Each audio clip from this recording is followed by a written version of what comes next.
Peter, a young man transferred to a remote town, felt isolated and bullied at work. One night, he encountered an old man asking for $1, a seemingly small moment that became a source of comfort. As their interactions grew, Peter had no idea that this chance meeting would uncover a secret that would change his life forever. No matter how tough the situation, maybe all it takes is one emotional anchor to keep going. Let me tell you about something that made me realize that. I grew up in a somewhat urban town. Without really thinking about where I wanted to work, I naturally started job hunting in my hometown. I just joined the company that hired me straight out of college. Graduate college and get a job. It felt like the obvious flow of things. But just 6 months into working, I was ordered to transfer to a place about a 90-minute flight away. A new branch was being built there, and I was part of the opening team. Or at least, that was the official reason, but honestly, it was a demotion.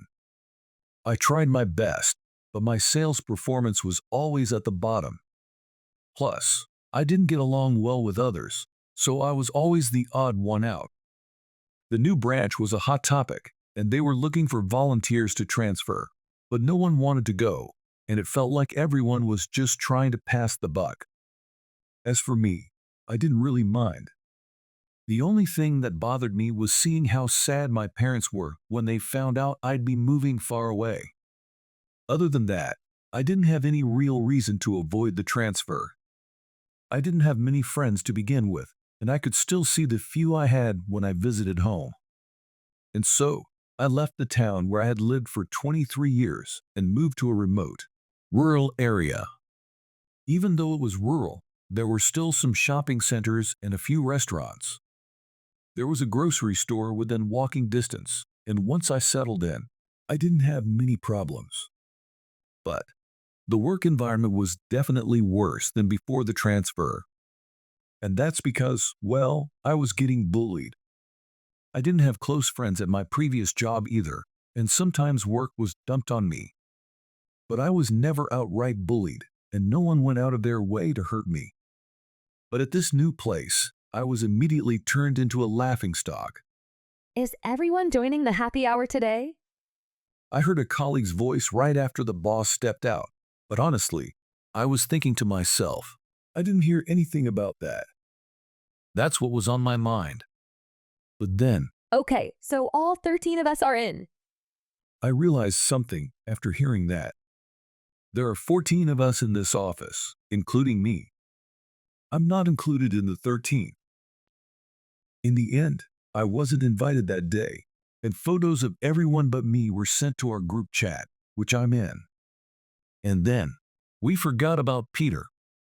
He's just so invisible. Getting comments like that is an everyday thing. At first, I took those words at face value, but after it happened so many times, I realized they were doing it on purpose. It's bullying that even I didn't experience in school, something you'd never expect from adults. It's wrong even for kids, but I couldn't understand why they do something like this. But I didn't have the courage to stand up to them or to quit the company.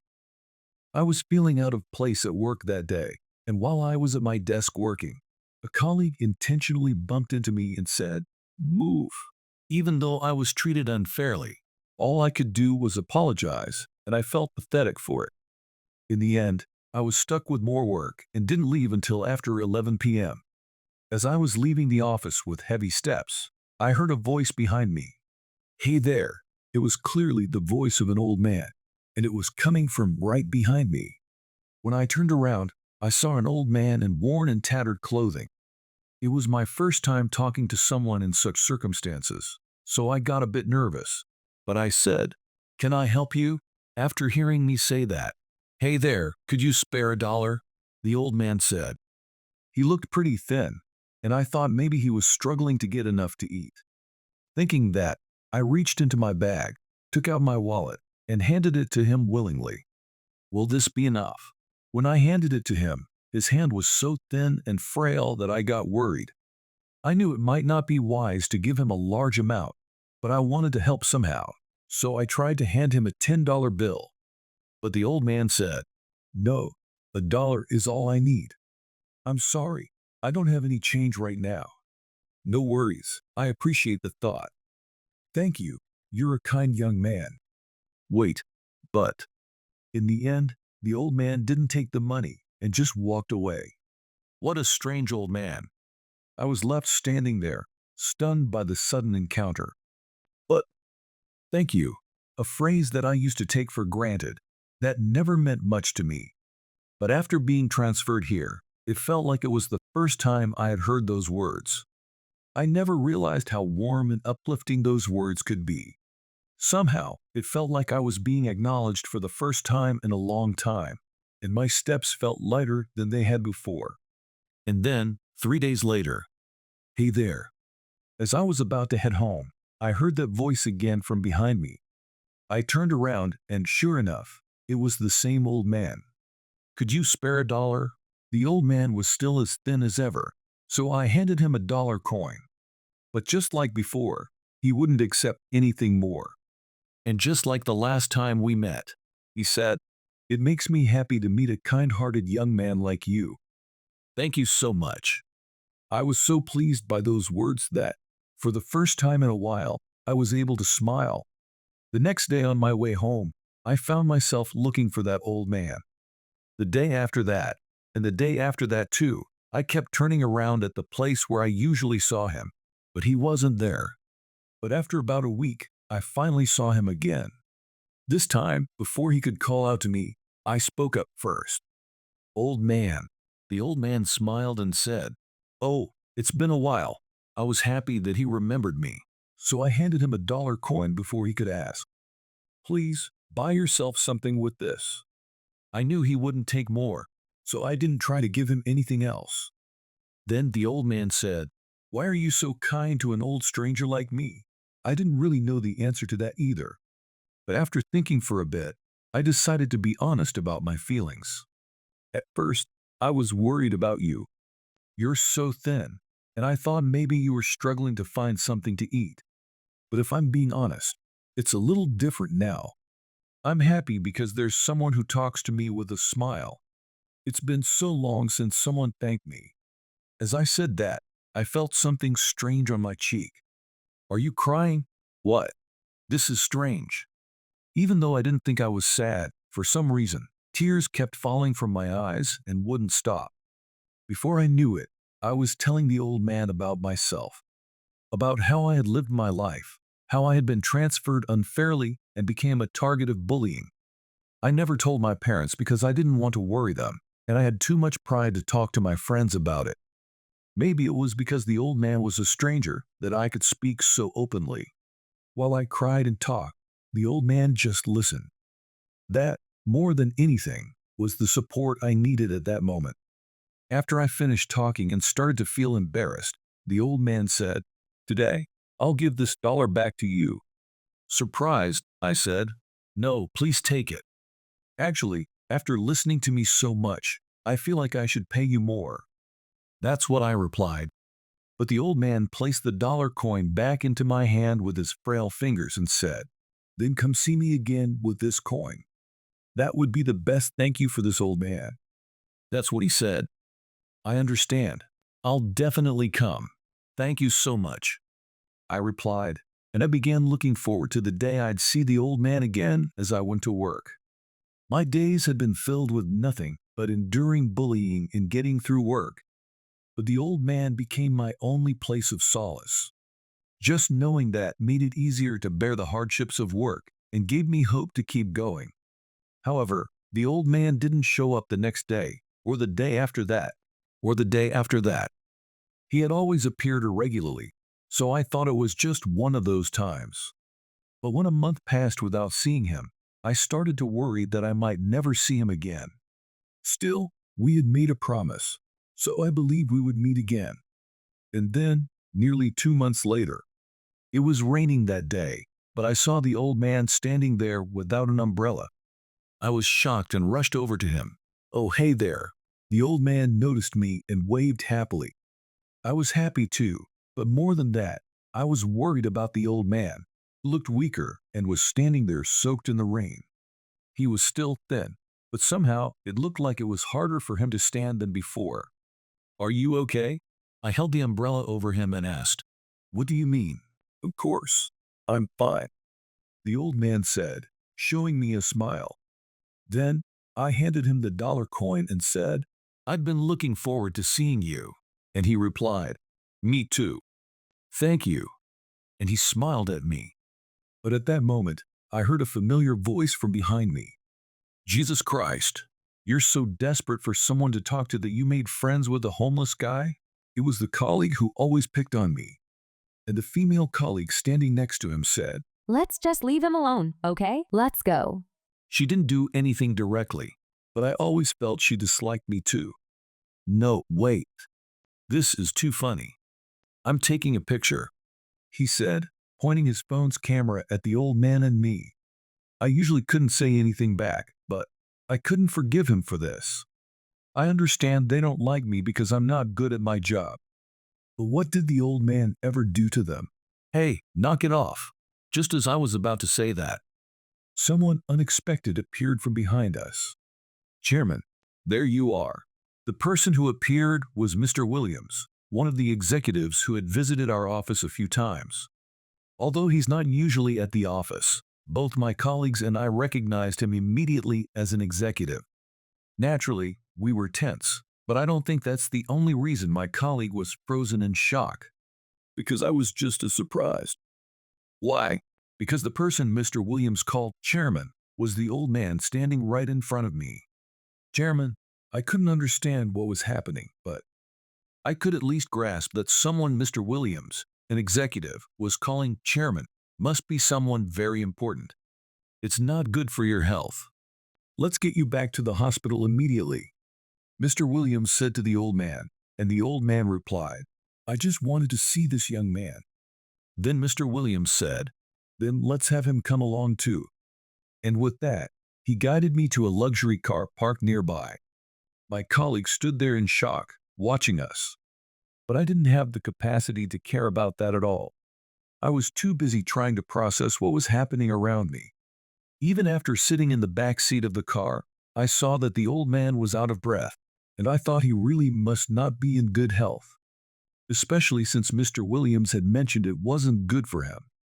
And then I realized he had been standing out in the rain, which made me worry even more. After we had been driving for a while, the old man fell asleep, and during that time, Mr. Williams explained the situation to me. The old man was indeed the chairman, in other words, the most important person in the company. He had founded the company, which had grown large enough to open branches in other regions. However, as the company grew, he became increasingly concerned about not being able to keep an eye on the employees himself. Up until about 3 years before I joined, he used to visit the regional branches himself. But he had become seriously ill and hadn't been able to do so for the past few years. Recently, after being given a terminal diagnosis, he started sneaking out of the hospital.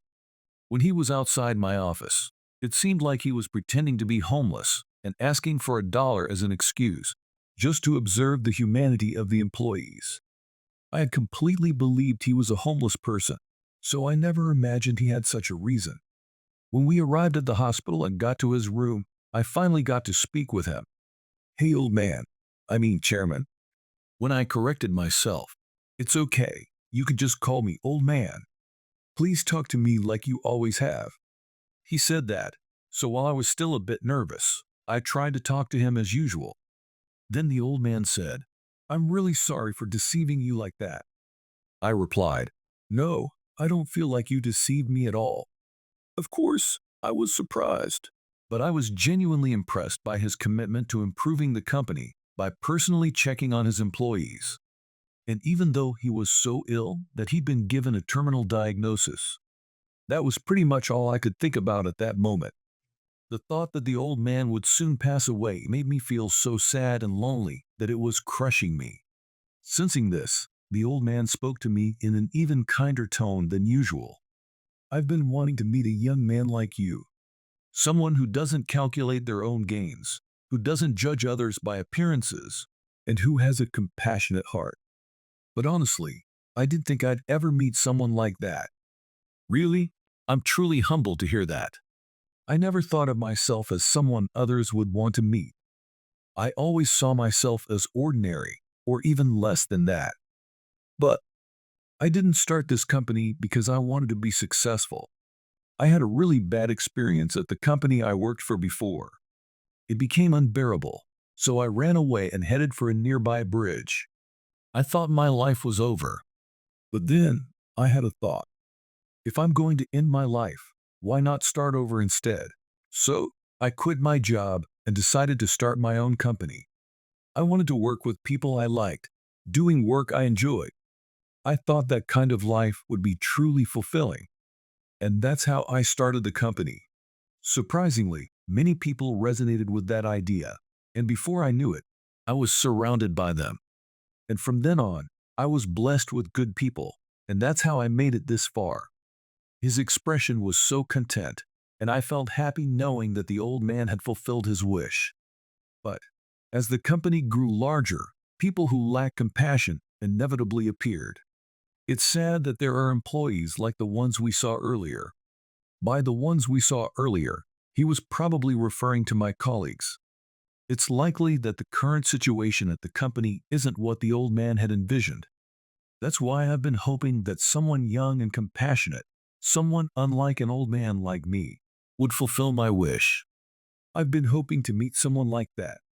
After sharing this, the old man spoke with a serious expression. Would you be willing to take over for me? I couldn't comprehend what he was saying and couldn't respond right away. You mean me? Take over for you? What does that mean?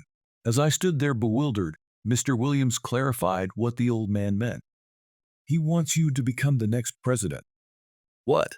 Actually, the current president is the chairman's son, but he was recently diagnosed with an illness and can no longer continue in his role. So, the chairman has been selecting the next president, and it seems he has chosen you. I know this is sudden and shocking, but I, too, was helped by the chairman during a difficult time. If the chairman has recognized you, then there's no doubt about it. I ask you to please consider it as well. But someone like me, I'm still just an ordinary employee, and I can't imagine taking on such a role. And I've only known the old man for a few months, so the thought of being entrusted with such a wish leaves me feeling nothing but confusion. When I started this company, I was about the same age as you. I didn't know anything about management or money, but I was confident in my ability to judge people. Please grant this old man's final request. The old man said this as he looked me in the eye, his expression serious. Mr. Williams, who had clearly built a strong trust with him, also gave me a respectful nod. Of course, I will properly guide you through the responsibilities of being the president. He added these words to reassure me. Even though I can't imagine a simple employee like me being able to become a president, the old man's wish that has given my life meaning is something I want to fulfill. That thought alone gave me the courage I needed. I understand. If you think I'm the right person, I'll do my best. That was my reply. 5 years have passed since that day. The old man passed away a year after that. The sadness still hasn't faded, but by protecting the company the old man loved in my own way, I believe he is smiling down on me from above.